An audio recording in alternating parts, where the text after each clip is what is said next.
What's up, everybody? Matt Gajewski here, back again with the Awesemo Fantasy Football Channel. And today we are talking the top 10 Dynasty running backs, rookies specifically. It is just after the NFL draft, so a good time to touch on these players. Before we get started, make sure to hit that thumbs up button, subscribe to the channel, and hit the notification bell so you know when this and all other content goes live. We're also brought to you today by Underdog Fantasy. And if you don't know Underdog, the $10 million best ball tournament is now open that has a grand prize of $1 million to first place. It's only $25 to enter. So make sure to check that out. It's really too good to pass up. And better yet, when you use the promo code Awesemo, you're going to get a first match deposit bonus up to $100, making that even better. So make sure to check out Underdog Fantasy today. That is one of my favorite tournaments all season long. But diving into the rookie running backs, number one, I think it'll come as no surprise to anybody here. It's Breece Hall coming out of Iowa State. Breece Hall really has everything you could possibly want from his size and physical perspective. He's 5'11", 217, good size there. Elite athleticism with a 4.39 40-yard dash, 40-inch vertical. He's not even 21 years old yet. Produced over 1,450 yards in each of the last two seasons as a rusher. Had over 23 receptions in all three of his seasons at Iowa State. The only real concern with Breece Hall is that he never truly lived up to his potential from a forced missed tackle or yards after contact perspective, which means that athleticism didn't always appear on the field.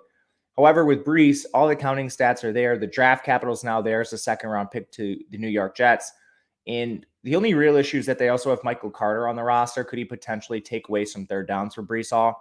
I think this is kind of similar to like Jonathan Taylor and Nyheim Hines, where maybe early on in the career that happens, but with Breece, there's really no worries. He's very clearly your RB1 for dynasty and rookie drafts.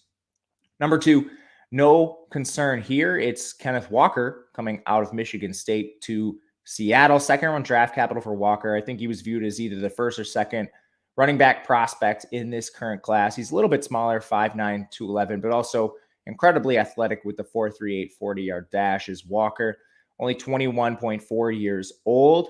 And one thing we like about Walker is he definitely performed from a forced missed tackle, forced 8 yards after contact, forced per attempt. He's much better than Breece Hall in both categories. Third in forced missed tackles per attempt, fourth in yards after contact per attempt. Those are both elite numbers. And when we look at the counting stats, 1,636 yards as a rusher, only 13 catches, 89 yards as a receiver. That is the knock on Walker. But he lands in a Seattle situation, which is a little cloudy. They still have Chris Carson. They still have Rashaad Penny. So the split here, a little bit tough to decipher year one, but it's rare that running backs get second-round draft capital and don't ultimately at some point in their career get a chance to take on the job. So we'll see what Walker can do. The capital for him, draft capital that is very good. Our running back three, we go to James Cook, second-round pick to Buffalo, late second-rounder. And this is a spot we really like for fantasy purposes, high-flying Buffalo offense. Cook is 5'11", 199, so he's just barely hitting those size thresholds we like, but he does hit them. 4.4 240-yard dash, 33-inch vertical, a little bit older, but he's coming out of Georgia, so he played the 4 years there. This is Dalvin Cook's little brother. Caught 27 balls last year.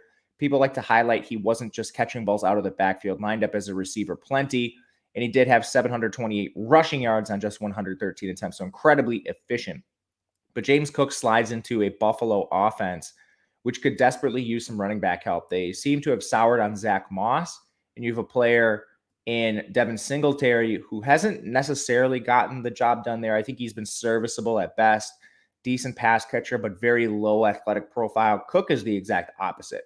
So Cook should slide in right away to an offense which is extremely pass-heavy and catch some balls, with the upside to maybe handle some early down work as well. We'll see how that works, but I think you could envision an Aaron Jones, Austin Eckler type role. Whether he lives up to that athletically, we will see, but I think that is the role he plays immediately with a chance to take on extra work like an Aaron Jones, like an Eckler, in the event of an injury, or he's just that good. Next running back, we go to running back 4 in the rankings. It is Rashaad White. Not somebody I had as RB4 initially, but with the draft capital, third round in the landing spot, Tampa Bay, this is a guy we need to look at. He's 6'4", 214. Requisite athleticism is there, 4.48 40-yard dash, 38-inch vertical. He's a little bit older at 23 years of age, but he's a junior college prospect. So we kind of had a winding road to get to the NFL. He wasn't recruited out of high school because of injury. We can talk about that a little later, but he was fantastic last year with Arizona State. He had 1,000 yards rushing on just 182 attempts, 15 scores, but he caught 43 passes. 43 passes. And this is something Tampa Bay likes to use. We've seen them prioritize pass catchers out of the backfield really on numerous occasions. We know Leonard Fournette handled that massive workload down the stretch, but it's a team that went out and previously signed Giovanni Bernard. They're looking for a pass catcher out of the backfield and somebody whose primary skill is to catch the ball, which is Rashaad White here. Giovanni Bernard is aging. He's still on the roster, but I think you see Rashaad White immediately slide in and take over that role outside of some weird, unforeseen circumstance. And if Leonard Fournette gets hurt, Rashaad White is big. He's 6 feet, 214. This is a guy that could handle a full workload given the opportunity. Leonard Fournette's locked up there for a little bit, so I don't see that happening soon. But it's nice to have that profile if necessary, and I think he catches balls right away for this team. Next running back on the list, we have RB5. It's Isaiah Spiller still, and once we get to this range, it's a little bit difficult to parse these players out. But Spiller did not get the draft capital we foresaw. 4th-round pick to the Chargers, but we do like the landing spot. He's 6 feet tall, 215, much slower and unathletic than expected, but this guy's not even 21 years old yet. 3-year starter in the SEC for Texas A&M, at least 946 yards all 3 seasons, over 1,002 of those 3, caught at least 20 passes in all 3 seasons. It's a guy that produced at every stop on the way, and with the Chargers, we do like the thin depth chart. This is a positive for Spiller. You're looking at competing with the likes of Larry Roundtree and Josh Kelly, 2 players that have failed every time they've gotten a chance to touch the ball. We know Spiller is not going to overtake Austin Eckler, but Austin Eckler is not a running back that typically handles a full workload either. So could Spiller immediately usurp Kelly, usurp Roundtree, and work as maybe a 6-touch per game guy with potential for some goal line upside? I think that's in his range of outcomes. And then if Eckler were to go down, we know the ceiling is there. So Spiller's still RB6, even though it's a little bit dicey here with some of these players when we get a little bit lower. Next up, we have Tyrion Davis-Price, Ty Davis-Price by some outlets. The LSU running back, very low in my rankings to start the draft process, but surprisingly got some 3rd-round draft capital from the 49ers, and we've seen them reach on running backs in the past. Did so with Trey Sermon, but starting with the size, he's 6 feet 211, semi-athletic, 4.48 40-yard dash is pretty good, 30-inch vertical, not great, 25 and a half years old. This guy was originally a 4-star recruit at LSU, but he never really produced. This most recent season, he had 1,003 yards on 211 carries. That's under 5 yards per attempt, which is very bad for the college ranks. He never caught more than 10 passes in a season. All these are red flags for Tyrion Davis-Price. And then when we look at the forced missed tackles and the yards after contact per attempt, he's outside the top 30 in forced missed tackles per attempt and yards after contact. So this guy's not producing. He's not receiving a lot of work. He's not catching passes. He's not creating on his own. What is he really doing? The only positive with the profile outside of the size is Kyle Shanahan picked him out. Now, he slides into a backfield that already has Elijah Mitchell. They still have Trey Sermon on the roster. We'll see what they do with him. It's a cloudy situation, but we know the Kyle Shanahan offense produces for running backs. So if Ty Davis-Price, for whatever reason, does find himself with this workload, it would be pretty good. But overall, he still ends up being RB6 in this class just because of the draft capital. I think we said RB6 for Spiller. He's actually RB5. Ty Davis-Price, RB6. RB7, we have Damien Pierce coming out of Florida. An interesting prospect to evaluate. Good size with Pierce. 5'10", 218. Somewhat athletic. 4.59 40-yard dash. A little weak, but it's okay there. 35-inch vertical, solid, 22 years old. Gets drafted by the Houston Texans, and this is one of the bleakest backfields in the NFL.